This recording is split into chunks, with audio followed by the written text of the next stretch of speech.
Et on va commencer la séance par l'écoute d'une oasis.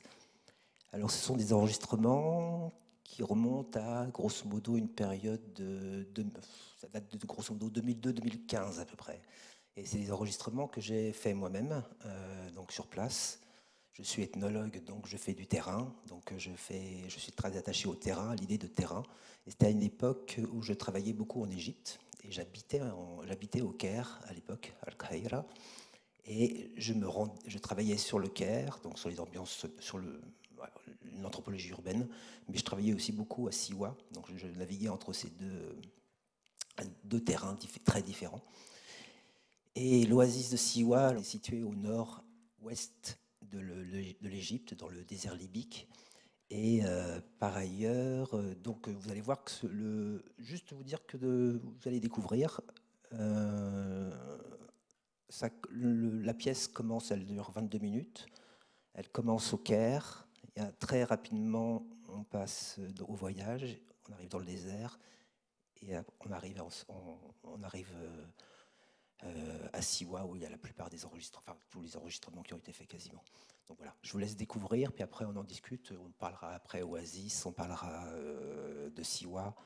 Je vous montrerai des images de Siwa après. Donc, vous avez votre imagination qui va travailler avant de voir les images. Et puis on parlera un petit peu d'anthropologie, des perceptions sensorielles, enfin de la place du sonore dans l'anthropologie. Je vous remercie, bonne écoute. On va fermer les lumières pour mieux fermer les yeux et mieux écouter et ouvrir les oreilles.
قرابة؟ لا لا عمال يطلع.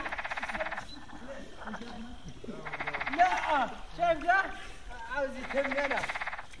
وبعدين راح يطلع واحدة كبيرة كده صغيرة زي الجبال. والله طلعت زريطة. ابني. أنا متوضى الله يجزيك. احنا عندنا هذا. والله. قال لك طردتوني.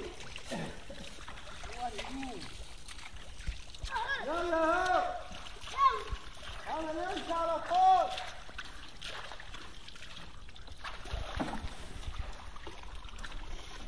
حمالك شعب فين؟ فين؟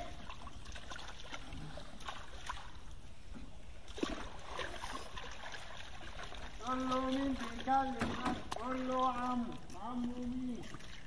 يلا صلي يا ابني. هتصلي هنا ولا قدام؟ لا لا هنا هنصلي هنا خلاص. ها؟ هنا فين؟ نصلي عندك؟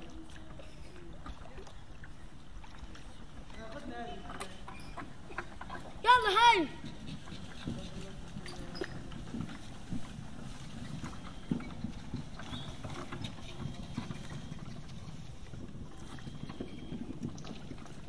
وصلنا. انت عايشة؟ يا عم نتعشى مش عايزين نتعشى. انا جاي لك يا ابني على طول. يا حماد يا عبد الرحمن.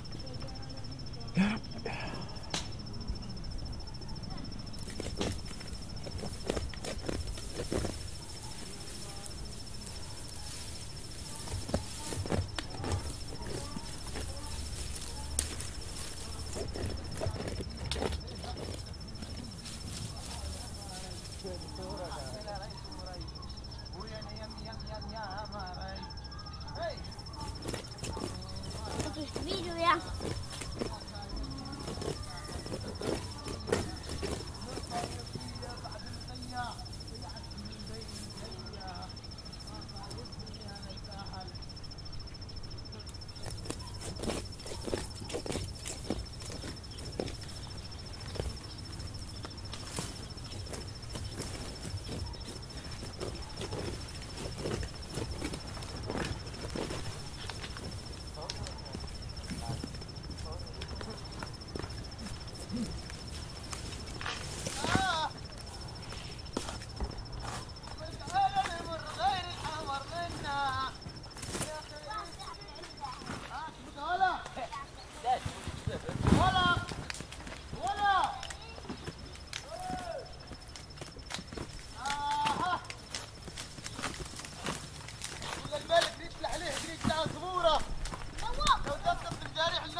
معايا؟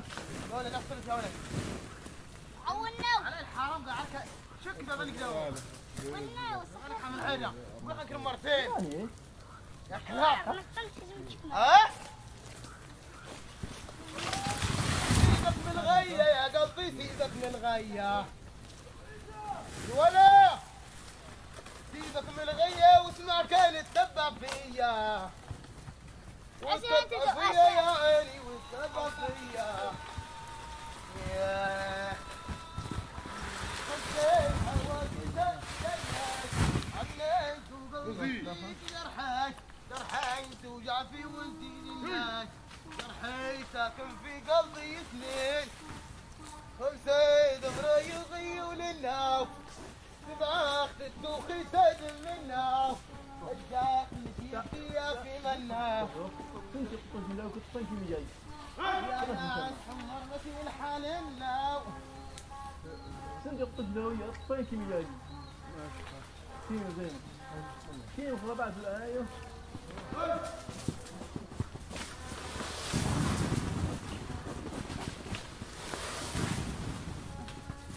خلاص خلاص لكن هذه وهي الباق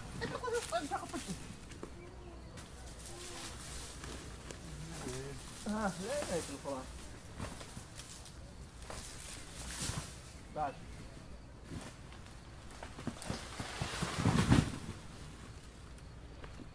ماني على النوم على النوم ماني وشي ماني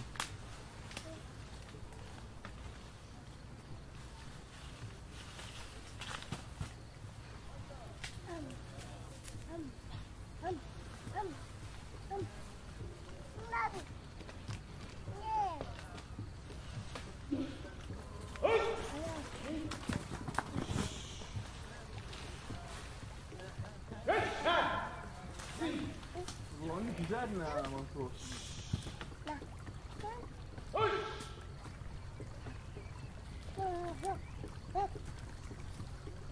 يلا عمرتي هذا عادي عمرتي هذا يلا يلا انفخ كوتشنك يا انفخ كوتشنك ها عندي من الدماغ تشير لمني ولد العمر الصايع هاو هذا ما كذاب كيف ليش داخل النهار انا كنت اخرج ناخذ النخره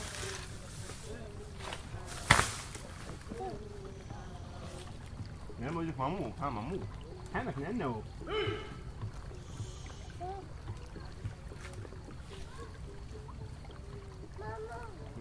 مامو مامو مامو مامو خلاص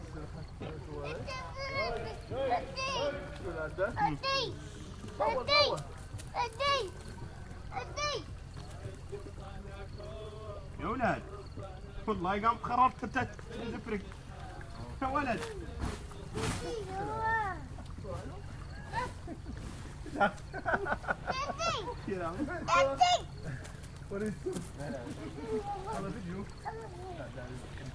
يا خسارة أنا قلت لك عايز أنزل تحت بتصور فيديو قلت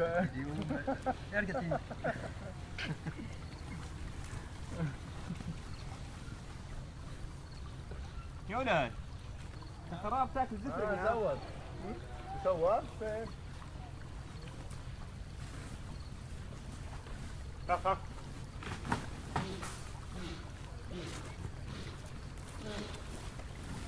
مثلك فصلنا سنقيضها ها؟ انك حضرة؟ هذا سنقيضها؟ مالي؟ واقف ها؟ السيوطات؟ واي نبيها السيوطات؟ واي تلاقي لك خالص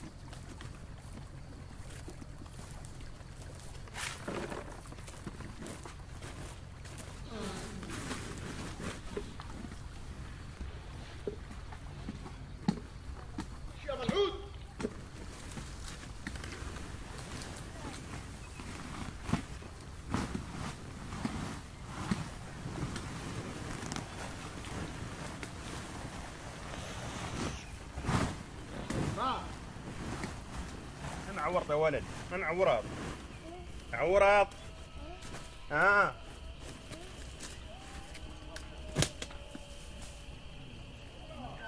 ايوه تفضل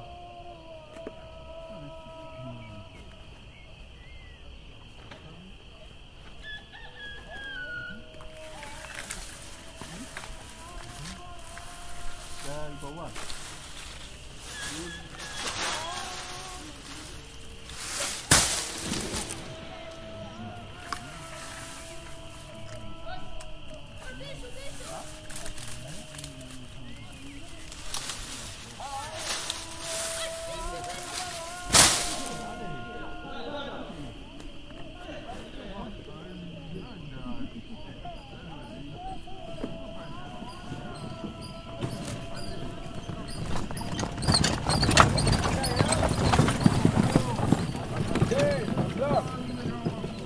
الحمد لله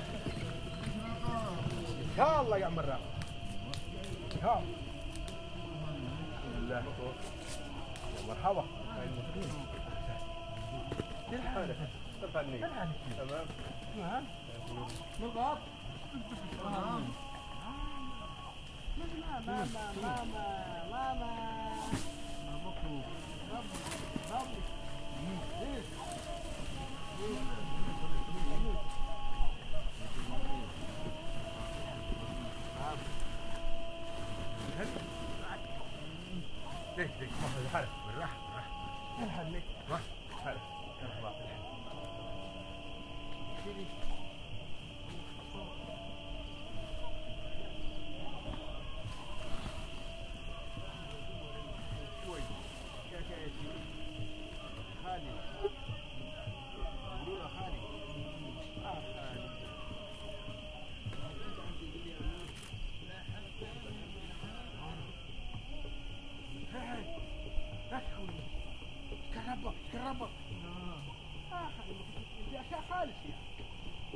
Hey!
Alors, bonjour à tous ceux qui se réveillent, qui se sont endormis. Alors, j'espère que ça vous a plu. Alors, c'était une pièce sonore qui a été montée. Alors, les enregistrements sont anciens, ils datent un petit peu. C'est ce qu'on appelle du field recording, c'est-à-dire des enregistrements sur place. Alors, ce n'est pas la partie la plus importante de mon travail. En tant qu'ethnographe, je passe beaucoup de temps à discuter, à parler, à observer, à participer aussi à la vie sociale. Mais je fais beaucoup de photos et je fais aussi des enregistrements comme ça. Par contre, ce montage, il a été fait spécialement pour aujourd'hui. Et donc, c'est moi qui ai fait le montage, mais par contre, je voudrais remercier Bruno Scotti qui a fait le mastering de cette pièce, qui consiste à un savant dosage de compression pour qu'on entende un peu tout, même quand c'est mal monté. On va passer... Oui. Mon ordinateur s'est endormi. Et on va voir. Ouais. Ça marche. Et donc, tout ça se passe à Siwa. Donc l'oasis de Siwa Et je passe souvent, vous aurez compris qu'en fait la notion d'oasis, c'est un sujet, une thématique que j'ai travaillé beaucoup dans ma recherche. Et du coup, dans beaucoup d'interventions, souvent je suis obligé de préciser, alors attention, une oasis, c'est pas ce qu'on croit souvent, c'est pas juste 3 palmiers, une flaque d'eau, et voilà, comme dans Tintin, au pays de l'or noir. C'est une oasis, c'est quelque chose, c'est un agro-écosystème, c'est quelque chose qui a été construit par les humains, et donc c'est quelque chose, ça a un caractère anthropique très marqué. Et ma définition habituelle, c'est la combinaison d'une agglomération humaine, enfin avec des maisons sédentaires permanents, avec une zone agricole attenante, et qui est en général une palmeraie, presque dans tous les cas. Et il n'y aurait pas d'agriculture, donc c'est une agriculture irriguée évidemment, il n'y aurait pas cette agriculture sans les gens qui habitent à côté, et il n'y aurait pas les gens à côté s'il n'y avait pas d'agriculture pour vivre dans ces milieux extrêmes que sont les déserts. Donc là, cette pièce permet un petit peu d'illustrer le caractère anthropique, pour le coup. J'aurais pas été très fort, c'est pas mon métier d'enregistrer, j'aurais pas été très fort pour enregistrer purement le désert, ça aurait été vite monotone et ennuyant. Je pense qu'il y a des gens qui sont doués pour faire ça, mais c'est pas mon métier vraiment du tout. Par contre, vous voyez que dès qu'on arrive dans une oasis, là il y a de la matière, on mesure le caractère anthropique, c'est un peu l'idée, et le caractère des gens qui sont là, et le travail. Alors, une pièce sonore, c'est du montage. Donc, si vous pouviez voir dans mon ordinateur, c'est plein de... J'ai pris un petit morceau ici, tac, tac, tac. C'est une forme de vérité, hein, c'est comme un documentaire. Un documentaire essaye de faire passer un morceau de réalité, mais c'est toujours une interprétation du réel. Et un montage audio, c'est exactement de la même manière. C'est une interprétation. Et donc, ce que j'ai voulu montrer avec cette pièce, c'est le caractère très chargé en son humain, enfin en présence humaine, en vie humaine, avec des gens qui rigolent, qui parlent, qui s'insultent, qui discutent, qui jouent, etc. Et le côté avec une prédominance du travail. C'est la dimension qu'on oublie souvent pour une oasis. Alors une oasis, encore une fois, parce que moi j'étais marqué quand j'étais petit par Tintin au pays de l'or noir, où on voit ces 2 palmiers, une flaque d'eau, puis Tintin qui donne un coup de pied dans un palmier, puis hop, miracle, oh Milou, nous sommes sauvés. Il y a un régime de dattes qui tombe, et puis ils peuvent manger tranquillement, sauf que tous les palmiers ont été plantés, ont été pollinisés à la main, et on peut toujours donner des coups de pied dans un palmier, les dattes ne tombent pas, donc il faut grimper là-haut, il faut etc. D'ailleurs, je vais vous montrer quelques images maintenant. Peut-être que vous allez voir que ça ne correspond pas à ce que vous imaginiez en fermant les yeux de cette pièce sonore. Ça ne va pas correspondre exactement à ce que vous imaginiez de Siwa, mais ça va être des photos en fait, que je vais passer, puis commenter un petit peu. Il y en a quelques photos pour vous montrer en fait, ce qu'on peut voir quand on a les yeux ouverts à Siwa. Donc, pour reprendre un peu les thèmes qui sont traités dans la pièce sonore, après, je ne montre pas tout, je ne vais pas discuter de tout, mais je serai ouvert à toutes vos questions juste après. Donc, ça, c'est le désert immédiat de Siwa, au sud, puisque c'est le début de la grande mer de sable, du désert libyque. Et donc, il faut vraiment s'imaginer Siwa entouré, enfin, sur sa partie sud, comme ça, puis au nord, c'est plutôt rocailleux. Et on a 2 grands lacs qui sont des lacs des Sebra. La population de Siwa, c'est des Isiwan, c'est-à-dire des habitants de Siwa, et sont berbérophones, donc ils parlent amazigh, ils parlent arabe également, l'arabe pour communiquer avec le reste de l'Égypte, parce que maintenant le Siwa est en Égypte, et pour communiquer aussi avec les populations qui sont autour, qui sont des bédouins, donc des arabes bédouins, des Ouled Ali.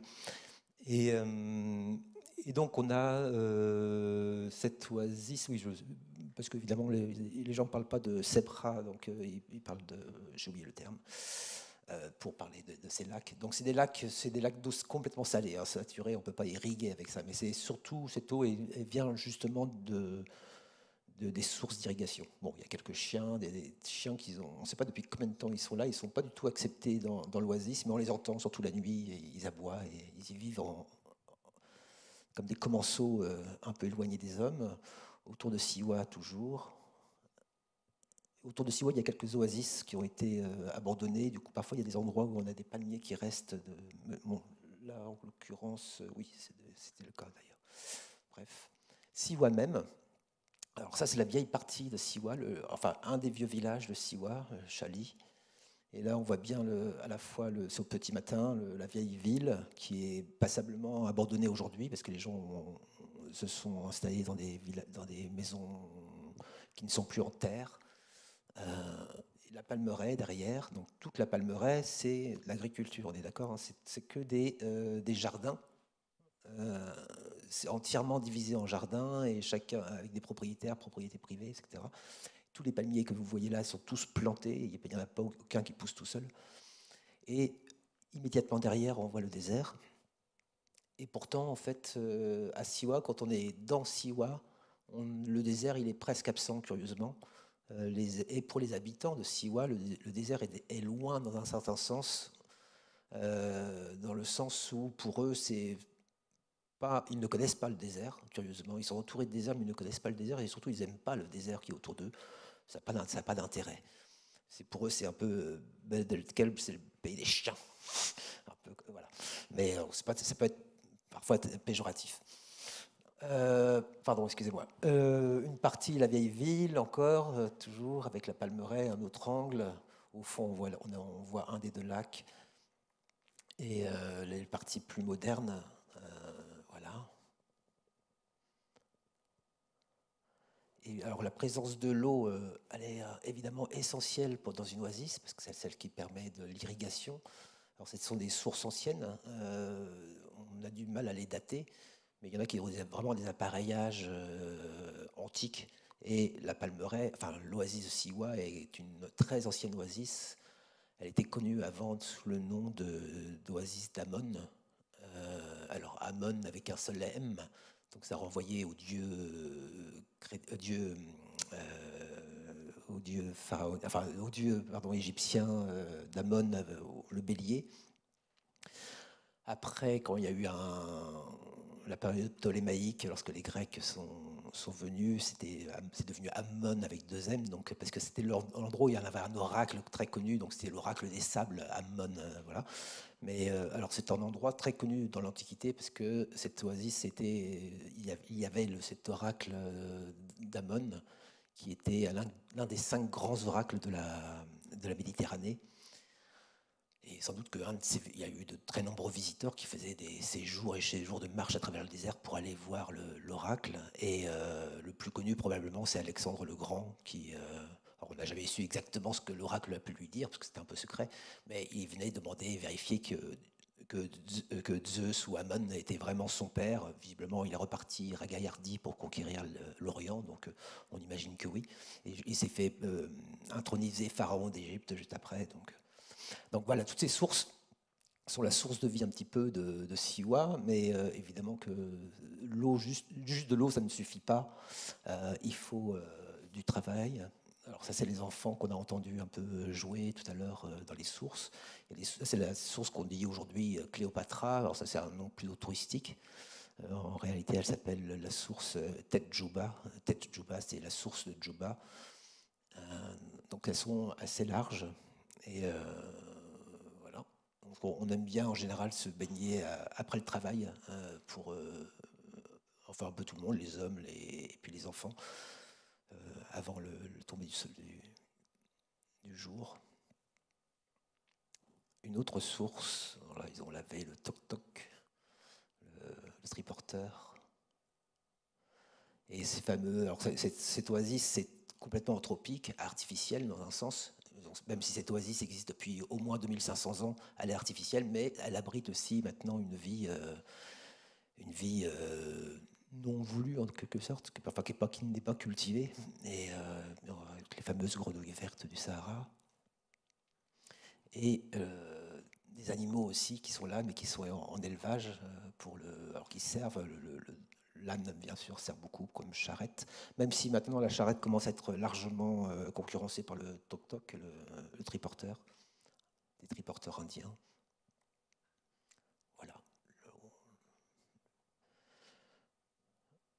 Et comme je le disais, l'oasis, c'est demande du travail. Donc c'est un travail, c'est vraiment une vie paysanne, très paysanne, en plein désert. C'est curieux, mais c'est avec un savoir-faire, des savoirs et des pratiques qui passent de génération en génération. Et les jeunes sont toujours très motivés avec vraiment le culte du travail, vraiment une sorte de fierté ouvrière, enfin paysanne pour le coup, du travail. Là, on a entendu un moment ça c'est le travail un peu quotidien de récolte de la luzerne, justement pour l'âne et pour les animaux qu'on a en stabulation, c'est-à-dire des chèvres et des moutons. Alors là, il a coupé la luzerne, l'octobre en siwi. Là, c'est pareillement. Donc toujours avec cette idée que les jardins d'oasis sont en général très... on appelle ça une polyculture stratifiée, c'est-à-dire qu'il y a les palmiers en dessous des fruitiers et en dessous maraîchage, céréales et fourrage, le fourrage en l'occurrence. Et parfois, il y a pas mal de terres. Parfois, on est obligé de revenir qu'on a abandonné une terre un peu en jachère. Il y a beaucoup de mauvaises herbes qui poussent et qu'il faut de nouveau nettoyer pour pouvoir remettre en culture. Et la culture, alors là, dans l'enregistrement, on a d'abord entendu des récoltes d'olives, en fait. Et c'est une particularité de Siwa, il y a beaucoup d'oliviers. Et on ne les cultive pas exactement comme en Méditerranée. Ils laissent pousser les pieds en hauteur, ils grimpent. Et du coup, ça devient très difficile de les récolter. Il faut monter, même en les gaulant, il faut quand même monter en haut de l'arbre. Parfois, sur les petites branches, on voit plutôt les enfants. Mais voilà, mais des olives, ils en ont plusieurs variétés et, pour faire de l'huile et pour faire des olives de table. Donc à tous les repas, on mange des olives. Voilà, là c'est plutôt un jeune qui est en train de grappiller toutes les olives. C'est ce qu'on entendait dans les enregistrements, tout ce qui tombe. Mais c'était aussi le cas des dattes. Quand on les fait tomber aussi, il y en a beaucoup qui tombent. Donc là, c'est des dattes qu'ils ont récoltées et qu'ils ont considérées pas tout à fait mûres au moment de la récolte. Et donc ils ont laissé sur des palmes pour les laisser mûrir un petit peu au soleil. Mais pareil, le palmier, il réclame beaucoup de travail, donc il faut grimper. Derrière, on voit ces grands oliviers là. Mais le palmier aussi monte en hauteur, il faut monter pour les polliniser, les nettoyer et bien sûr pour les récolter. Là, on voit la grande faucille typique de Siwa, qui est fabriquée localement. Il y a des forgerons qui la fabriquent. Là aussi, on a la même. Et encore ici, alors de préférence, on fait tomber les régimes, on coupe les régimes entiers pour les faire tomber, mais il y a beaucoup de dattes aussi qui tombent toutes seules, qu'on ramasse après, on passe beaucoup de temps à trier les olives, à trier les dattes, etc., dans le jardin, puis après, ça se vend après, quoi. Voilà. Alors les jardins sont aussi des lieux de... Alors, on travaille... Beaucoup les jeunes travaillent en équipe, c'est une sorte de... Vraiment un travail une classe d'âge, on va dire, qui travaille beaucoup ensemble. C'est des jeunes et qui vont travailler pour un tel propriétaire, puis après, tous ensemble, ils vont travailler pour un autre, etc. Et bien sûr, le propriétaire travaille dans son propre jardin. Et puis, ces jardins sont des lieux de travail, mais aussi de sociabilité. On va discuter, on va... Puis là, en l'occurrence, ils travaillaient, on voit les cageots derrière de dattes pleins. Et là, c'est une pause pour le thé.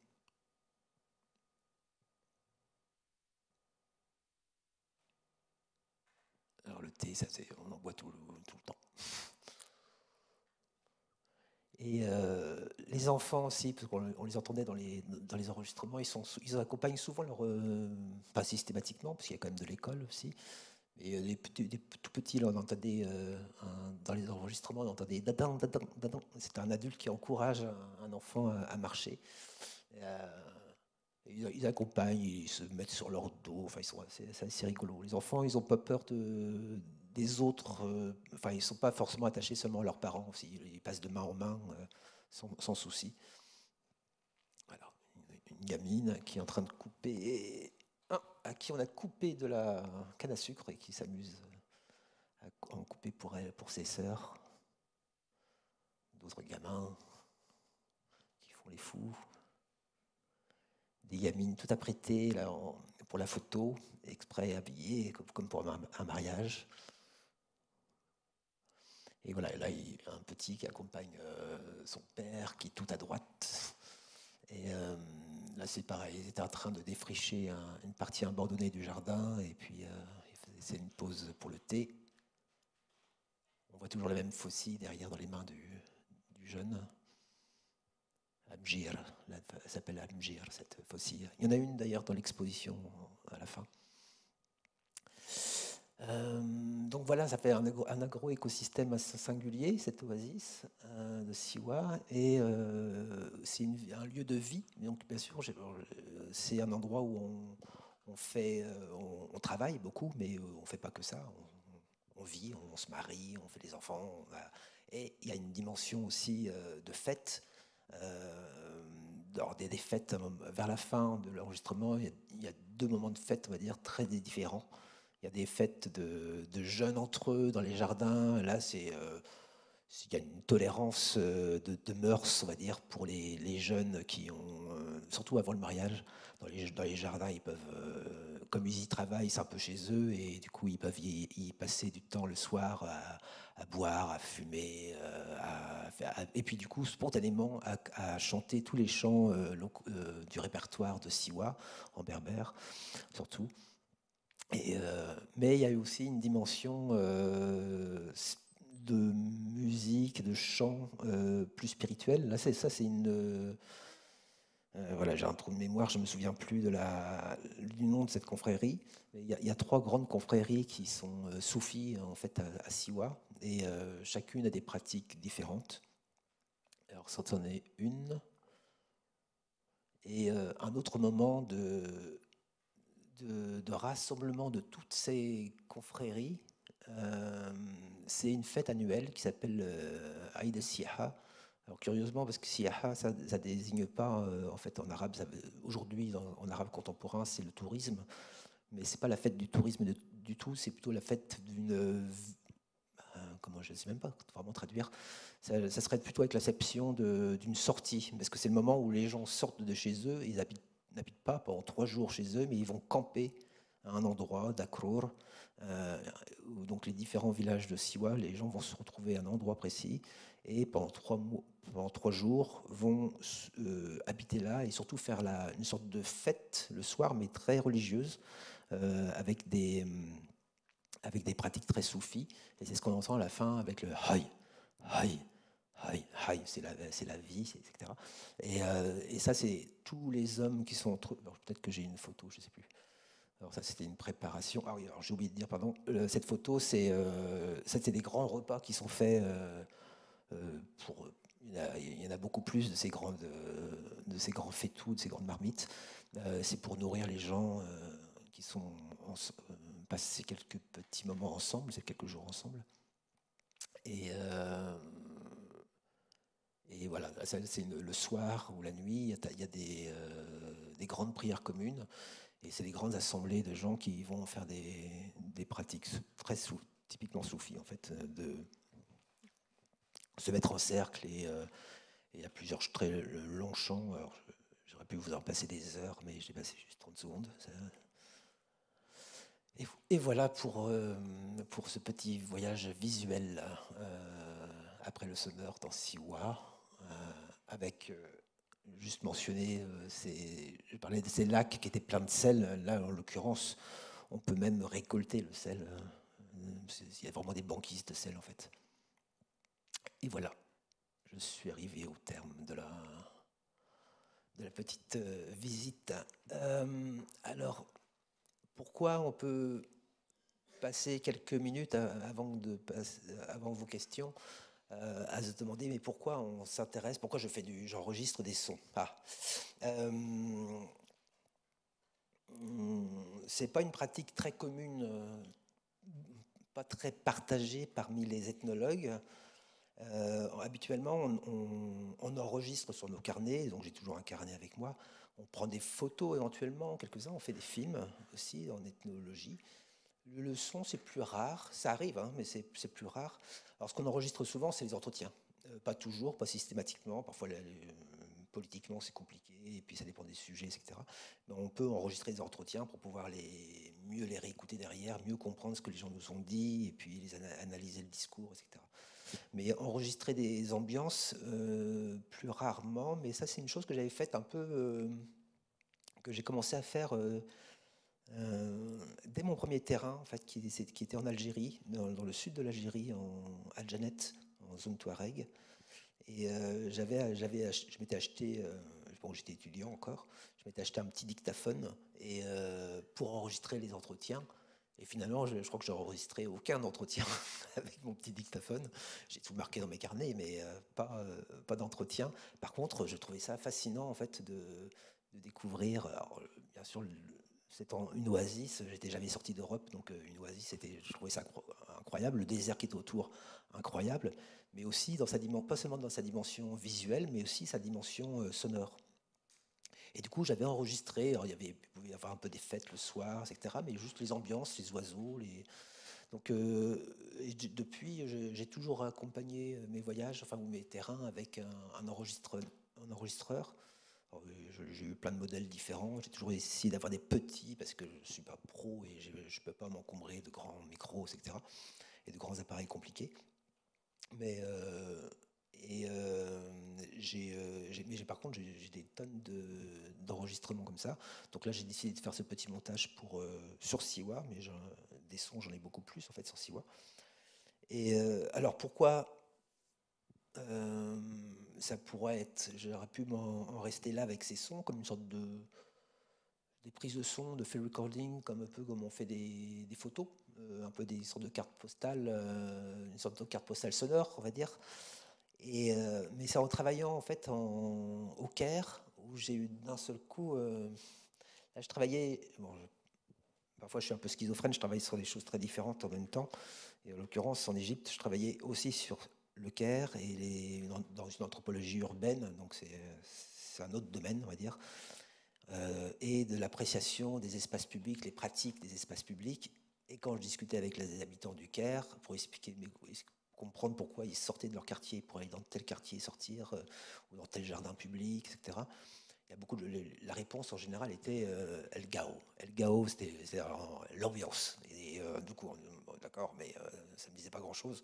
Et donc en fouillant, en discutant, en travaillant, etc., il y avait une dimension sonore qui apparaissait très fortement dans l'appréciation des espaces par les habitants eux-mêmes du Caire. Alors tout ça, c'est très nuancé et très diversifié selon les classes sociales, etc. Mais on avait du coup, enfin j'avais plutôt je me suis dit, bon, bah, c'est la dimension sonore qu'il faudrait que j'explore un peu plus. Et puis ça tombe bien, c'était un petit peu mon petit hobby de côté. J'avais aussi déjà commencé à enregistrer des ambiances sonores, évidemment, du Caire. Et du coup, j'ai commencé à faire volontairement des cartes postales sonores, des petits passages qui illustraient, avec peu de montage, ou pas de montage d'ailleurs, pas de montage, juste des petits passages qui illustraient pour moi différents quartiers du Caire et voir un peu comment les gens les écoutaient, les entendaient. Et donc, passer des entretiens en leur demandant, bah, voilà, d'après vous, c'est quoi? C'est enregistré où? Qu'est-ce que ça vous évoque? Etc. Qu'est-ce que vous pouvez en dire? Et donc là, ça a commencé à donner des choses très intéressantes. Alors, je vais pas développer ça ce soir, mais parce que il y aurait de quoi faire quelques conférences. Mais après, j'ai développé, et là j'ai embarqué avec moi un collègue, parce que là c'était devenait compliqué, un collègue qui s'appelle Nicolas Puig, et on a commencé à faire autre chose, c'est-à-dire de demander aux gens eux-mêmes d'enregistrer lors d'un déplacement, quand ils allaient de chez eux au café, ou de chez eux au travail, ou de travail au marché, enfin, et dans trajet, on va dire, habituel, de voir un peu ce que les gens entendaient. En fait, c'était ces micros un peu particuliers, c'est des micros binauraux, c'est-à-dire qu'ils se mettent sur l'oreille, dans les oreilles, et donc ça enregistre ce que les gens entendent. Et puis après, on leur demandait de réécouter cette bande, de la commenter, enfin, nous on enregistrait encore, etc. Et donc ça nous a donné un matériel qu'on a analysé dans plusieurs articles, toute une série, voilà. Et c'est cette dimension-là, sonore, qui m'a intrigué, parce qu'il n'y avait pas beaucoup de travaux à l'époque. Il n'y avait pas de travaux vraiment en anthropologie sur ces dimensions du sonore quotidien. En linguistique, bien sûr, on travaille sur le sonore. Bien sûr qu'en ethnomusicologie, c'est très traité, mais c'est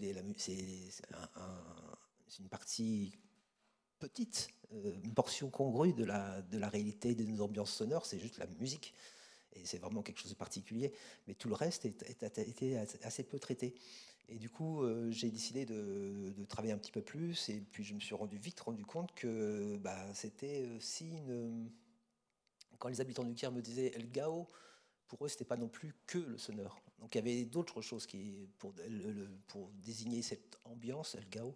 Donc, en fait, j'ai développé du coup ce qu'on appelle l'anthropologie, ce que j'ai appelé l'anthropologie des perceptions sensorielles, c'est-à-dire essayer de comprendre. Non, j'ai pas été le seul. Il y avait déjà des précurseurs, puis il y a des gens depuis qui travaillaient dessus. Et j'ai levé un peu le pied sur ces questions parce que je suis un peu trop débordé. Mais l'idée de l'anthropologie des perceptions sensorielles, c'est de comprendre que notre sensorium, c'est-à-dire nos sens, sont eux-mêmes, ne sont pas que de la biologie. C'est pas que on a des oreilles donc j'entends, j'ai les yeux donc je vois, et puis voilà. Et puis on a du réel, et puis on voit le réel, on entend le réel. Et puis j'ai dû toucher. Voilà. Nous, si je vous demande combien de sens on a, vous allez faire 5, s'il vous plaît, évidemment. Mais ça, c'est impossible. Il y a d'autres possibles qui existent, et d'autres peuples, d'autres civilisations, d'autres cultures, ce que vous voulez, qui ont décrété qu'il n'y en avait que 3, ou qu'il y en avait 6 ou 7. Vous allez me dire, mais c'est pas, oui, parce que dès que, on pourra en discuter longtemps, mais dès qu'on bouleverse ce qu'on considère comme normal, on se dit, mais pourtant c'est naturel d'en avoir 5. Et non, parce on l'a naturalisé. C'est-à-dire qu'on considère ce qui est un héritage finalement aristotélicien, c'est-à-dire c'est Aristote, c'est les Grecs qui nous ont légué cette idée qu'on avait 5 sens. Voilà. Donc, je ne vais pas développer, sinon je pars sur un cours pour quelques heures. Mais voilà, c'est l'idée que le sensoriel, donc notre sensorium, c'est-à-dire pour éviter de dire il y a 5 sens, il y en a 6, notre équipement sensoriel nous permet d'appréhender l'univers et nous permet de le saisir, de le lire, lire, entendre, comprendre. Et c'est notre premier outil, en fait, pour interagir, pour observer et interagir avec l'environnement. Or, en anthropologie, moi je suis dans une démarche dans un champ qui s'appelle l'ethnoécologie, qui est justement de comprendre comment les gens, les groupes sociaux, interagissent et transforment leur environnement. Donc j'ai ajouté à cette ethnoécologie une dimension sensorielle. Et d'où je retombe sur mes pieds, d'où cette annexion du sensoriel, notamment du sonore. Quand je travaille que sur le sonore, je sais que je suis en train d'amputer le sensorium, c'est mon découpage à moi. Bon, c'est un billet, et que j'ai travaillé au Caire, mais que j'ai travaillé un petit peu aussi à Siwa. Donc là, ce qu'on a entendu, comme je le disais tout à l'heure, c'est une interprétation, c'est la mienne. On l'entend avec nos oreilles, ça ne dit pas exactement ce que les gens de Siwa entendent, puisque après, il y a des choses qui nous semblent exotiques, par exemple, et pour eux, vont leur paraître banales, et puis, etc. Donc voilà. Je crois que j'ai fait le tour rapidement de tout ce que je voulais dire. Est-ce que vous avez des questions maintenant? On va passer à ça. Ou alors, Jérôme, tu voulais intervenir?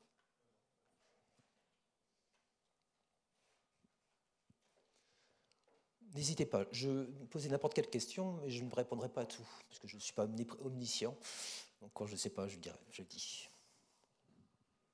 Non, je voulais d'abord te remercier beaucoup pour cette intervention. Moi, j'ai absolument adoré. On avait déjà échangé il y a quelques années sur ton travail.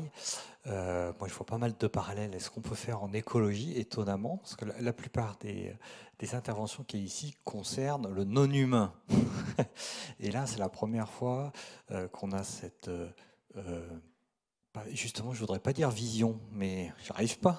C'est toujours la vision qui prime. Écoute des activités humaines et de replacer l'homme dans un environnement qui est complètement artificiel, mais qui a quand même une part de naturel. Et vraiment, ta pièce sonore, merci d'avoir pris le temps de la faire, de la créer, parce qu'elle était d'une richesse extraordinaire.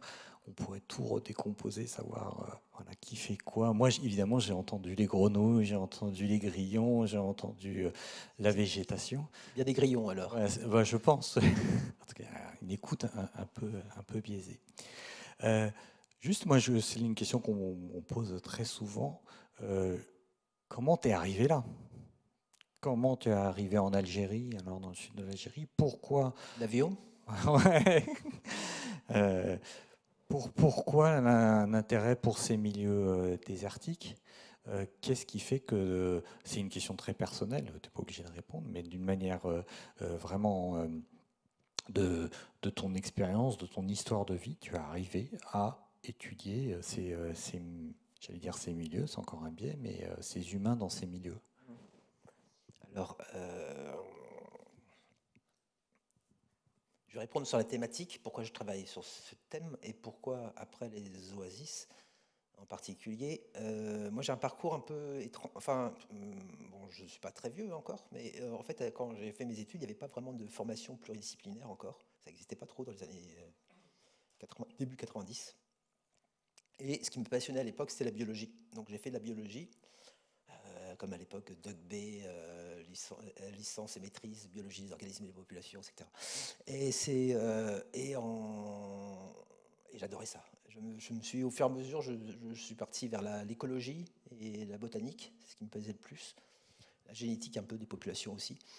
Et à un moment, j'ai fait un mémoire où on travaillait sur, là c'était plus l'anthracologie, alors c'est un peu technique, mais c'est l'étude des restes charbonneux, de charbon, pour reconstituer les environnements passés. Voilà. Et à cette occasion, on avait sorti de la maison de retraite, on était autour de Montpellier, des anciens charbonniers, et on a recréé une charbonnière parce que là, on savait ce qui existait dans l'environnement, on a fait une charbonnière, on a pu voir tester qu'est-ce qui restait comme charbon, et donc voir un peu l'image entre l'environnement et puis ce qui reste, ce qu'on retrouve dans les charbons. C'est un peu technique, mais l'intéressant, c'est que d'un seul coup, là, je me suis retrouvé avec des gens, ces charbonniers, qui, j'ai fait, mine de rien, une sorte de ma première ethnographie, comme ça, en fait, à essayer de comprendre comment ils travaillaient, quelles étaient leur représentation de l'espace, c'était beaucoup dire encore à l'époque, mais voilà, c'était un peu voir comment ils en parlaient, les objets qu'ils utilisaient, tout ce qui pouvait influencer, moi, le côté scientifique à l'époque, de l'anthracologie, mais et de là, je me suis dit, ok, en fait, et la conclusion de mon mémoire à l'époque, c'était, ok, en fait, toute cette garrigue montpelliéraine, elle est le pur résultat d'une action anthropique, et elle n'existerait pas sans les bergers, sans les charbonniers. Et du coup, je me suis intéressé, et c'est à l'époque, toute cette dimension d'action de l'homme sur l'environnement était assez déniée, surtout en biologie. On disait, bon, si on retire le facteur humain qui perturbe tout, c'est vraiment le facteur perturbateur. Et moi, je me dis, mais non, ça va être super intéressant d'étudier ça. Donc, je me suis dit, comment on peut étudier l'étude de l'influence de l'homme sur le truc, sur l'environnement. Je me suis dit, la botanique, c'est assez bon, j'ai déjà fait, du coup, et peut-être que c'est l'ethnobotanique, j'avais entendu parler de ce mot-là, et donc je suis parti me former en ethno, donc je quittais Montpellier pour aller à Paris, ici au Muséum et à la Sorbonne, faire de l'ethnobotanique. Et après, j'ai choisi un sujet, j'ai cherché, alors j'avais pas de passion ni pour le monde arabe, ni pour le monde amazigh, berbère, etc. À un moment, j'ai pensé même travailler sur l'Irlande. Enfin, j'avais cherché un endroit un peu exotique, quand même. mais chercher un endroit, un modèle qui permettrait de bien comprendre cette relation entre société et environnement. Et après, j'ai pensé aux oasis en me disant, mais c'est génial, les oasis, c'est on a le désert, c'est une tache verte vue de satellite. Et là, on a un endroit très circonscrit où on peut étudier un très joli modèle. Et c'est comme ça que j'ai commencé à travailler sur le monde arabe, en fait, donc en Algérie, pour le coup, un peu presque par hasard, en fait, et sur les Touaregs, complètement par hasard au départ. Et c'est qu'après, à force de fréquenter, que les déserts et les oasis, et surtout les humains qui les peuplent, ont commencé là, me séduire beaucoup. Et du coup, bien sûr, j'ai appris l'arabe, etc. Enfin, et puis surtout, j'ai continué à fréquenter ces endroits jusqu'à maintenant. Et alors justement, comment est-ce que tu travailles? Tu travailles seul apparemment. Comment tu t'intègres? Comment la relation se noue? Tu sais qu'il peut y avoir des difficultés aussi politiques. Comment ça se passe là? Tu pars et puis Ouais. Alors, je pars et tu reviens. je reviens. Non, il y a des difficultés. Bah, après, il y avait sur l'Algérie, si j'ai pas continué, c'est qu'il y avait des vraies difficultés politiques. À un moment, c'était la guerre civile. Donc, finalement, je voulais faire un moment ma thèse sur l'Algérie, mais bon, j'ai laissé tomber. Finalement, j'étais du coup en Tunisie, c'est très bien aussi. Et oui, tous ces pays, on va dire que c'est à chaque fois, c'est des pays un peu, on va dire, au minimum autoritaires. Donc, c'est pas toujours facile d'y travailler. Mais l'avantage de ma discipline, c'est que dans 98% des cas, on travaille seul. Et on travaille seul sur le terrain, du coup, on passe un peu plus inaperçu. On peut passer dans les grilles, je vais pas voir le Hamda, je vais pas voir le Hamda, je vais pas voir le Mohafez, etc. Enfin, les gouverneurs, j'arrive sur place. Les premiers que je rencontre en général, c'est soit des ados, soit des jeunes, des travailleurs, des gens qui travaillent Et je fais ma vie là-dedans, et puis au fur et à mesure, mon réseau s'étend. Donc ça demande du temps, l'ethnolographie, ça demande des mois de travail, en fait, parce qu'il faut d'abord il y a plusieurs étapes à passer, d'acceptation, parce que finalement, je dois les saouler un peu quand même, les gens, à me poser des questions tout le temps, mais à la fin, je fais partie du décor, et puis même quand ils ne me voient plus depuis quelques jours, parce que je suis avec d'autres personnes dans une oasis, ils me rappellent pour me dire bah, « T'es où, Mansour ?» Mon nom là-bas, c'est Mansour. Et mais t'es où? Donc après, je suis rappelé pour que t'as pas fini de travailler sur ça. Tu m'as commencé à m'interroger là-dessus, mais t'as pas fini. Viens, on va faire les récoltes des olives, etc. Ok, d'accord, j'arrive. Donc tu travailles avec eux. Oui. Ce que tu me disais tout à l'heure. Il y a une dimension même. Je peux pas passer mon temps juste à les observer. Et comme un entomologue pourrait faire. Je ne peux pas passer mon temps non plus que à les interviewer, parce qu'ils seraient un peu lassés, ils doivent travailler, ils ont autre chose à faire. Et du coup, très naturellement, ce qui s'appelle l'observation participante, je participe à la vie sociale. C'est-à-dire qu'on m'invite, de toute façon, au mariage, on m'invite, je vais aider à trier les olives, à trier les dates, etc. Alors, c'est pas juste par gentillesse aussi, parce qu'en fait, pratiquer ce que les gens pratiquent, mais pas mieux comprendre ce que ça veut dire si je dois... il y a des techniques, et ces techniques sont importantes. Si je dois ramasser le barsim, la luzerne, les gens ont une manière, je ne sais pas si vous avez vu sur les photos, les gens vivent comme ça déjà, avec les talons au sol. Et bon, ça j'ai appris à le faire là-bas. C'est pas facile à faire, hein. Je suis pas sûr de pouvoir... Bon, ça, c'est dans les pays, en Asie aussi, où on le fait beaucoup, dans les pays où on n'utilise pas de chaise. Et donc, on est souvent comme ça quand on n'est pas sur un tapis pour pas se salir, en fait. Mais on travaille comme ça aussi. Et donc, on ramasse la luzerne comme ça. Et il fallait que, pour moi, au début, c'était pas trop facile. Je mets un genou, mais c'est pas pratique. Et puis eux, ils avancent vite. Donc de comprendre, et puis que du coup on comprend que la faucille qui a une drôle de forme, qu'on comprend que la faucille qui a une drôle de forme, elle est liée aussi au geste, au corps. Donc il y a toute une anthropologie du corps, du geste qui sont liés, et puis du produit qu'on veut final, etc. Voilà. J'ai une dernière question, puis après on va passer aux questions du public. Ces oasis, quels sont leurs avenirs, à la fois écologiques et humains, en raison notamment du changement climatique? Et est-ce qu'ils se repeuplent des peuples, enfin, oui, quel est leur devenir? Alors, c'est compliqué, c'est très contrasté selon les régions. Ça va être difficile de faire une réponse courte, mais je vais la faire quand même.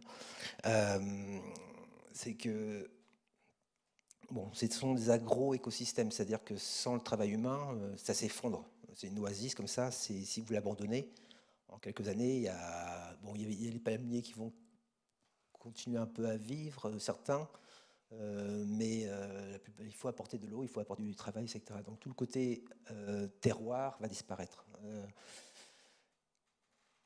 Et le travail lui-même, il est lié aussi à des savoirs. Donc quand on a une génération qui préfèrent aller travailler, avoir un vrai salaire, travailler dans le tourisme, s'expatrier, etc. Donc il y a eu un moment un exode rural qui faisait craindre et qui a fait disparaître un peu certaines oasis qui ont été abandonnées, les plus petites.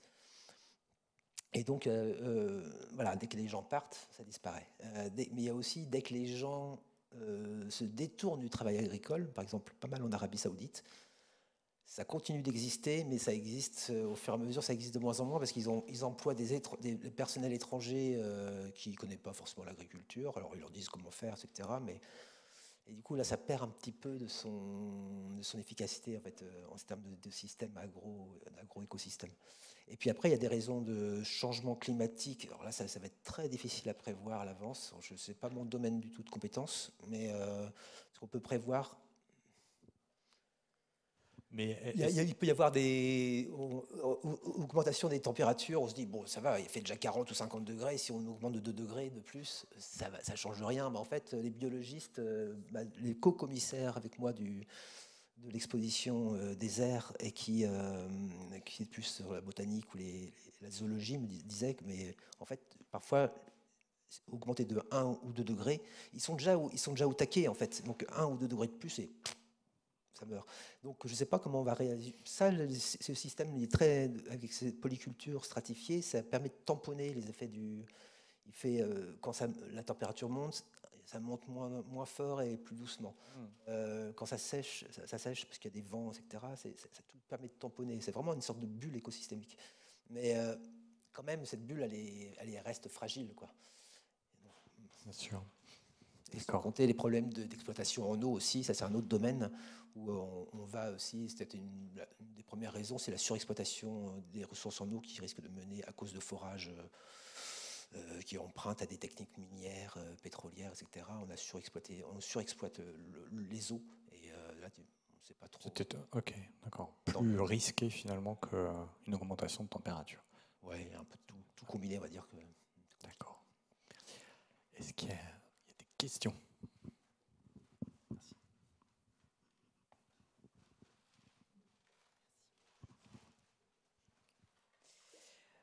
Bonjour, merci beaucoup pour la pièce sonore et pour la présentation après où on pouvait visualiser les sons. Du coup, après, c'était super. Moi, j'avais une question sur le rôle du son et sur l'intérêt du son en ethnoécologie. Parce que j'ai eu le sentiment que c'était plus facile de voir le travail par le son que peut-être voir une scène filmée. Et je ne sais pas si c'est quelque chose qui est réfléchi ça en ethnoécologie ou en ethnologie. Que le son peut permettre de mieux voir en fait certaines pratiques de travail, par exemple. Et aussi, si j'ai bien compris, l'ethnoécologie étudie comment l'humain transforme l'environnement. Et est-ce qu'on peut détecter, notamment par le son, plutôt une espèce de co-construction entre l'environnement et l'humain, plutôt que l'impact de l'humain sur l'environnement? Voilà, merci beaucoup. Alors, ouais, enfin, l'ethnoécologie, c'est les. Pardon, j'ai été sans doute trop vite tout à l'heure. Il y a une définition un peu rapide qui est étudier les relations entre société et leur environnement. Mais ma définition préférée, c'est plutôt l'ethnoécologie, c'est étudier l'écologie des autres.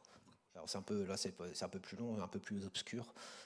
C'est comme la botanique, l'ethnobotanique, c'est étudier la botanique des autres. Donc c'est peut-être un peu plus compréhensible, c'est-à-dire que la botanique, l'écologie, il faudrait presque dire à chaque fois la botanique scientifique, l'écologie scientifique. la zoologie scientifique et la minéralogie scientifique, tel que la science est un système universel qui permet d'expliquer le monde. C'est un système qui fonctionne très bien. Et en tant qu'ethnologue, nous, on s'en sert aussi parce que c'est un référentiel qui permet de comparer.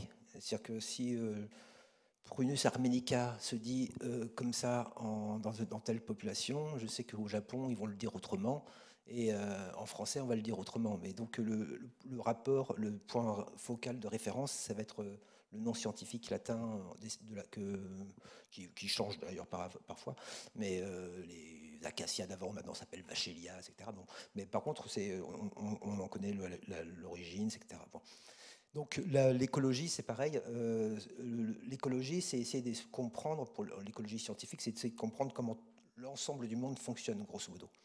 Et comment chaque système, en formant un système, comment on connaît les cycles du carbone, de machin, mais aussi comment des oiseaux peuvent trouver une niche par rapport à une autre espèce, comment des oiseaux peuvent trouver une niche dans l'espace sonore par rapport à des insectes, etc.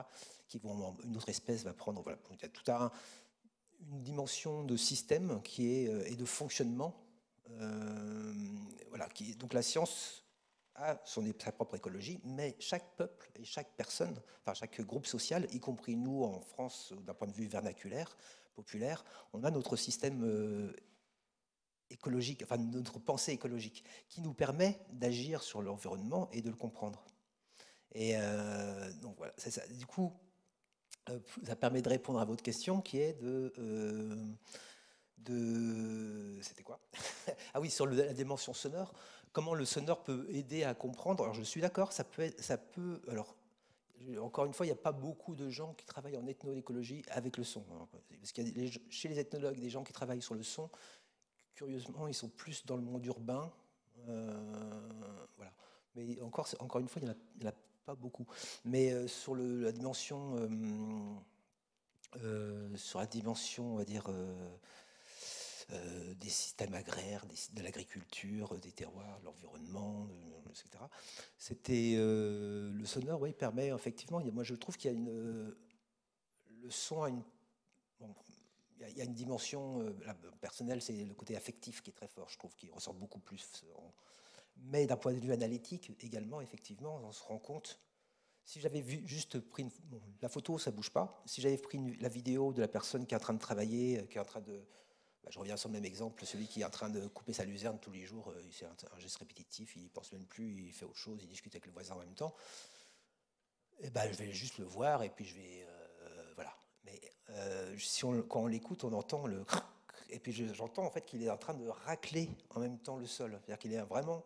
Et du coup, ça me fait penser que sa faucille, en fait, elle n'est pas droite. Si on regarde, sa faucille, son fer est comme ça et le manche est comme ça. En exagérant, c'est ça.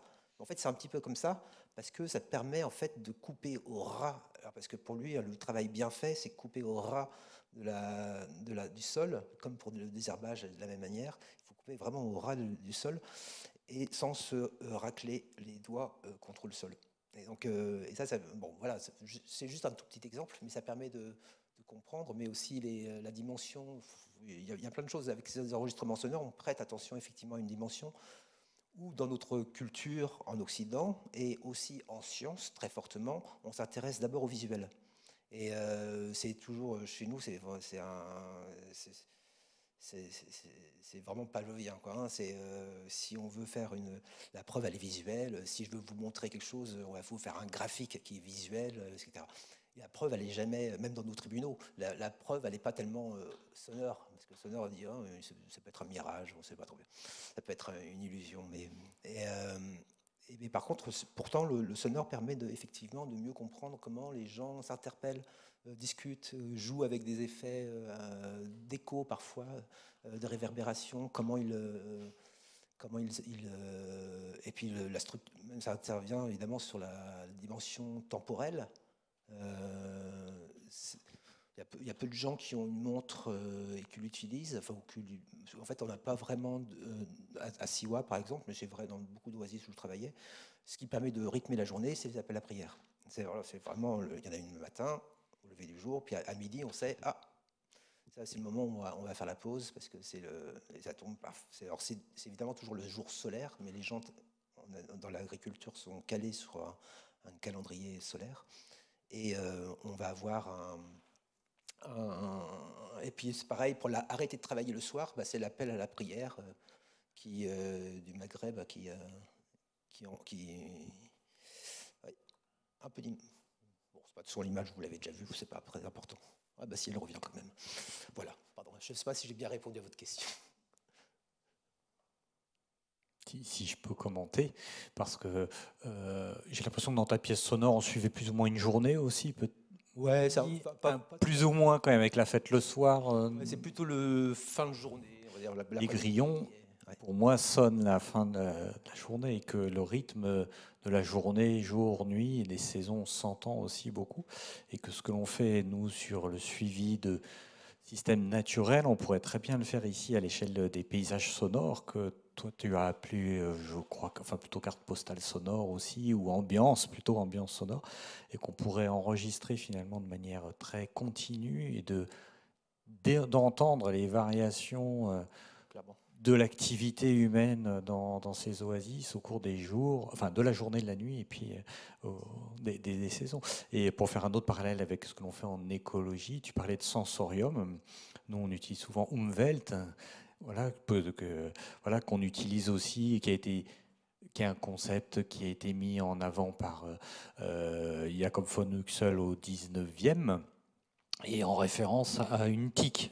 Alors on n'est pas du tout quel est le monde sensoriel d'une tique et quel est notre monde sensoriel, et c'est exactement ça, de la réflexion sur les sens, sur nos capacités à capter le monde, notamment par les oreilles. Oui. Oui, bonjour. Moi j'avais une question sur le montage son, des voix, des directs, des échanges. Comme je ne comprends pas la langue, je voulais savoir s'il y avait eu une volonté de narration dans les choix des parties qui ont été montées de voix, ou si c'était esthétique. Alors, c'était esthétique dans le sens d'ambiance. Non, c'était pas le. Enfin, non, c'était pas. Il n'y a pas une narration parce que sachant que j'allais le diffuser ici. En plus, donc il a fallu que je mette un sous-titrage en fait. Mais non, c'était plutôt de montrer la multiplicité des voix, des présences, des voix de vieux, le vieux qui vient. Bon, je ne vous ai pas tout raconté, mais il y a un moment on entend il y a un vieux qui vient réclamer sa part dans la récolte, c'est le bawab, le bawab, qui est en fait. Au début, j'étais un peu étonné parce que le bawab, c'est le portier en général au Caire. Mais là, à Siwa, ça désigne la personne qui fait les appels. Alors qu'il est vieux, mais c'est lui, son boulot, c'est de faire les appels à la voix, justement, pour annoncer les morts, les décès. Et pour annoncer aussi, au moment des récoltes, le prix des récoltes, de kilos, machin, vend à tel prix, etc., achète à tel prix, etc. Et il fait, c'est comme de la même manière que les gueuliers, celui qui gère la gestion des eaux. Pareil, ils font le tour un peu des jardins, parce que c'est au moment des récoltes qui viennent et ils prennent leur petite. C'est une petite part, hein, mais ils viennent prendre leur petite part, concrètement en dattes, des kilos de dattes, enfin des sacs de dattes qui partent avec eux. Et là, bon voilà, il y a des passages comme ça, j'aurais pu expliciter, mais sinon, ce qui est intéressant, c'était plutôt la multiplicité, la vie, en fait, c'est de la même manière que les. Ouais. Là, c'était les voies de la vie, qu'elles soient humaines ou animales, c'était un peu l'idée.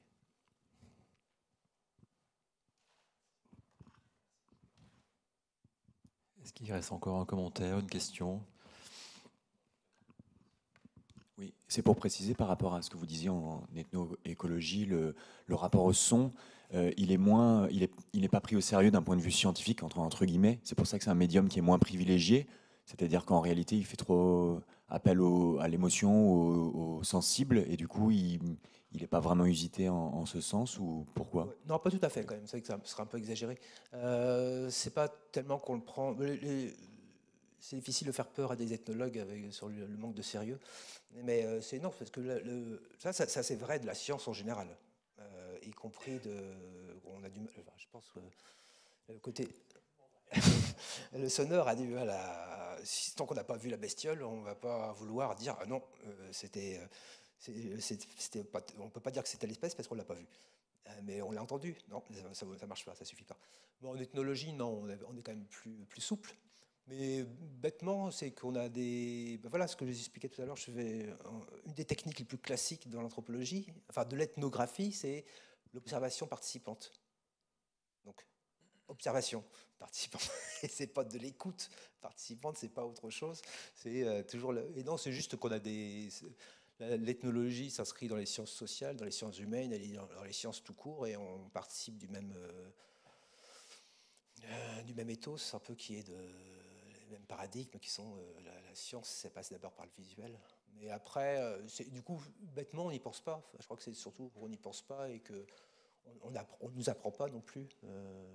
Donc, les ethnomusicologues, évidemment, parce que là, pour le coup, maintenant, ça fait longtemps qu'ils enregistrent, mais même chez les ethnomusicologues, il y a eu des petites révolutions, parce que pendant longtemps, on s'intéressait surtout à l'organologie, les animaux, les instruments de musique, voir comment on en jouait, etc. Si on voulait faire des enregistrements, on fait des enregistrements propres, quasiment en studio, pour être sûr de ne pas avoir tout de parasites autour. Et maintenant, on commence, maintenant on commence, et ça s'amplifie, de comprendre la musique dans son système social. C'est-à-dire que dans sa performance, elle a lieu à un endroit et pas à un autre. Ce que vous avez entendu à la fin, les trucs soufis, les hi, hi. On peut les entendre dans une mosquée, parfois, aussi le jeudi soir, dans certaines mosquées de Siwa, mais comme ça, sans réverb, etc., il n'y a qu'un seul moment, c'est 3 jours dans l'année. Et c'est de comprendre cette insertion de l'événement sonore dans le tissu social. Donc là, ça c'est nouveau un peu, enfin c'est nouveau, il y a quelques décennies maintenant, mais en ethnomusicologie, il s'ouvre comme ça, mais sinon le son, il n'est pas très... ça reste modeste. Enfin, maintenant, je dis ça, mais j'ai un peu levé le pied sur les questions d'anthropologie sensorielle parce que je suis un peu débordé, et aussi parce que j'ai vu que là maintenant il y a pas mal de jeunes en fait de jeunes chercheurs qui s'y sont mis. Et il y a aussi tout un courant dans l'université anglo-saxonne qui s'est créé autour des sound studies, et donc qui prennent, c'est plus multidisciplinaire, mais qui prennent au sérieux pour le coup le son. Donc voilà. Peut-être quels sont les emprunts respectifs que vos disciplines pourraient avoir l'une envers l'autre, et est-ce qu'on pourrait imaginer une collaboration, non pas interespèce, mais entre l'anthropologue des perceptions sensorielles et l'écoacousticien? Et peut-être que Jérôme, on pourra en profiter pour définir très rapidement ce qu'est l'écoacoustique, dont on n'a pas vraiment parlé. Est-ce qu'il y a des terrains littéralement communs entre vous? J'ai vu Jérôme fasciné par le désert lorsqu'on préparait la séance. Est-ce qu'on pourrait imaginer une Dream Team Muséum Ça donne envie, en tout cas. Ça donne envie, mais en tout cas, ce que tu viens de dire sur l'ethnomusicologie, de l'enregistrement du musicien isolé, c'est exactement la même histoire pour l'étude du vivant sonore, où on a commencé par enregistrer l'oiseau tout seul et en oubliant complètement le milieu dans lequel il vit. Ouais, voilà. Donc pourquoi il est dans ce milieu, qu'est-ce qu'il fait de ce milieu, comment il le perçoit. Et donc c'est une des approches de l'écoacoustique, c'est de dézoomer en quelque sorte et de ne pas considérer l'animal isolé, mais dans son milieu. Donc là, il y a vraiment des parallèles que je ne connaissais pas. Donc voilà, c'est dans la discussion, je crois que déjà, il y a plein de choses à faire ensemble. Et puis nous, je pense, de nous réouvrir aussi au son de l'homme, parce que c'est vrai que moi, en tant qu'écoacousticien, les sons de l'homme sont plutôt considérés comme des perturbants, voire des polluants, hein, pour ce qui est des sons des machines, essentiellement. On n'a pas entendu une machine dans ta pièce sonore. Enfin, il n'y a pas un moteur. Il n'y a pas un moteur. Mais allons enregistrer les agriculteurs chez nous, je pense que ce sera un peu l'inverse, il n'y aura que des moteurs. Et ça, pour le coup, on sait que ça nous fait du mal et que l'or fait du mal aussi. Donc il y a certainement des choses à trouver. Oui, moi je viens dans ton oasis avec grand plaisir. Mais voilà, écoutez, enregistrer les grenouilles, tout. Tout. On va organiser ça alors. Un petit retour à Siwa bientôt. Juste un trou de mémoire. Qui est-ce qui a fait le grand orchestre animal ? à Bernie Krause. Et je pense que c'est par cette approche de Bernie Krause qui est... Enfin, Bernie Krause, c'est un... C'est quoi? C'est un...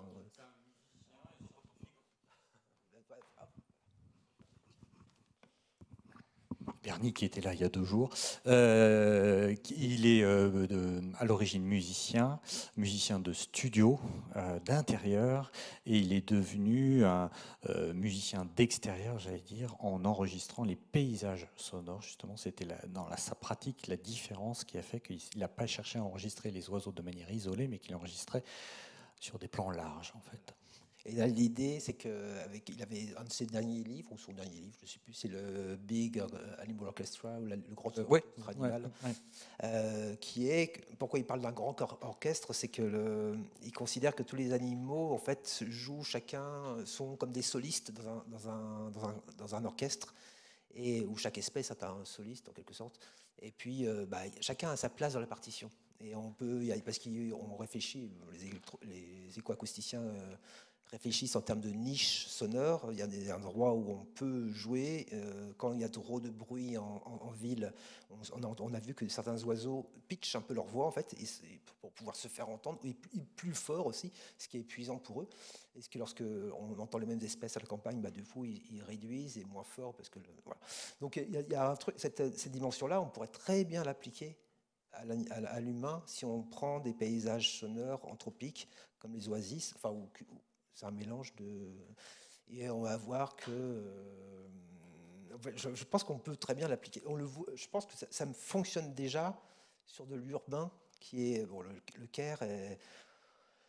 J'avais noté, alors ça c'est donc d'autres travaux, mais que les vendeurs de... J'arrive plus à faire la voix de... Ils ont les ferrailleurs, les gens qui vont de... Ils appellent dans la rue...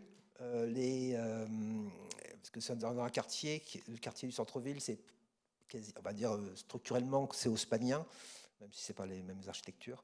Et il faut que leur voix, malgré la circulation, le brouhaha assez fou de cette ville, il faut que leur voix porte assez haut pour que les gens, depuis les appartements hauts, puissent entendre et qu'ils puissent mettre au balcon pour le dire « Ah ok, vas-y, tu peux monter, j'ai une vieille télé, j'ai un vieux truc, etc. » Et donc, ils ont une manière de pitcher leur voix et de parler en nasal. Roma, Roma vecchia, Roma, Roma vecchia. Roma vecchia, en fait, curieusement, c'est un mot italien, en fait, ça veut dire les vieilles choses. Mais bon, c'est dans le parler du Caire. Et ça, c'est typiquement où les transporteurs de pain qui sont à vélo et qui portent une grande clayette comme ça en équilibre, ils n'ont pas de frein, ils passent au milieu de la circulation comme ça. Et ils ont une sonnette qui marche en permanence. Elle n'est pas très forte, mais en fait, qui a pile poil sa place dans le bordel ambiant, on l'entend. Bonne fréquence. Bonne fréquence. Et du coup, les voitures s'écartent un peu pour le laisser passer parce que ce serait haram, ce serait vraiment pas bien de faire tomber quelqu'un qui porte du pain, parce que du pain par terre, c'est pas bien. Donc il y a toute une écologie sonore au fait qui existe, notamment. Peut-être de psychoacoustique qui sera le sujet de la prochaine séance. Comment on arrive à percevoir, discriminer ces sons selon leur saillance sonore. Tout à fait. Est-ce que... Peut-être un dernier mot sur ton terrain actuel, qui est plutôt corse. De quoi il s'agit? Quel est le terrain exact pour actualiser un peu ta recherche? Vous saurez tout sur ma thèse. On est là pour ça. Alors, je termine. En fait, là, je suis encore en train de terminer 2 projets en Arabie Saoudite. Et quand c'est terminé, donc j'ai commencé déjà à embrayer. Je reviens sur mon terrain corse, qui consiste à étudier au sein de la Castaniche. Donc, c'est une région un peu singulière de la Corse, qui est très agricole et qui n'est pas trop pastorale. Et qui était très densément peuplée, beaucoup de villages, parce que tout ça pouvait vivre avec, toutes ces populations pouvaient vivre avec la culture du châtaignier, donc Castaniche, et donc on a l'impression d'avoir des grandes forêts partout sur les montagnes, mais en fait c'est pas des, d'un point de vue local, c'est pas des forêts, c'est des vergers. En fait, tous les châtaigniers, pas les palmiers, tous les châtaigniers sont plantés, greffés, tous. Bon, maintenant c'est parti il y a une déprise agricole, donc ça part un peu en friche. Et donc ce qui m'intéresse, c'est de voir comprendre comment jusqu'aux années 60, tout ça fonctionnait. Quel a été le fonctionnement un peu singulier, parce que ça a été curieusement pas étudié sur cette région. On connaît mieux le système pastoral. Et parce qu'il y avait là, il y avait l'agriculture, les brebis, il y avait un peu tout, le cochon, etc. Donc comprendre le système paysan qui fonctionnait dans une vallée particulière qui est celle de mon père, c'est la vallée d'Oretz. Et donc on commence, il y a plusieurs étages. Je travaille sur la démographie historique déjà pour comprendre qui vivait là pendant sur 2 siècles. Après, un travail sur le foncier, comprendre qui possédait quoi et comment ils faisaient, etc. Leur stratégie foncière, mais aussi agricole, comprendre qu'ils avaient plein de petites parcelles parce que pour limiter l'aléa des mauvaises récoltes, parce que si on a une mauvaise récolte de châtaigne, à l'époque, on avait du mal à vivre, puisqu'on était vraiment dans une civilisation de la châtaigne, c'était comme ailleurs, de plus avoir de blé, quoi. Et puis, jusqu'aujourd'hui encore, comprendre quelles sont les pratiques. Il y a encore des agriculteurs, et quelles sont les pratiques des autres qui ne sont plus agriculteurs, et voir comment leur perception de l'environnement, comment ils les pratiquent, comment on arrive à du loisir également, etc. Voilà. En tout cas, merci beaucoup Vincent et Jérôme, et à bientôt. Merci à tous.